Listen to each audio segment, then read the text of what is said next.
Hey guys, what's up? In this short tutorial I'm going to show you how you can download the Bluesky application on your mobile device, for example on your Android or iOS. So let's get started. Now what you want to do, guys, is access the Google Play Store on your smartphone and type in here in the search bar Bluesky. Tap on it, and after that select that search entry here. If you have already installed the Bluesky application on your smartphone, you will be given the opportunity to simply launch it by tapping on that open button here to the right.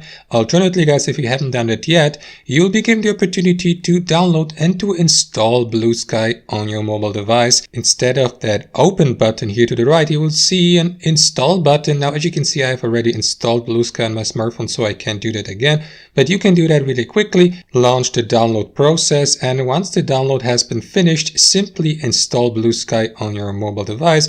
It shouldn't take more than 40 or 50 MB of space, and once Bluesky has been installed, simply launch it on your mobile device. And if it's the first time you access Bluesky, it will also be your responsibility to create a completely new user profile and to sign up with an email address and with a safe password before you will be given free access, because Bluesky is a free application, to all the features here on Bluesky. So guys, that's it. Thanks for watching. Have a wonderful day.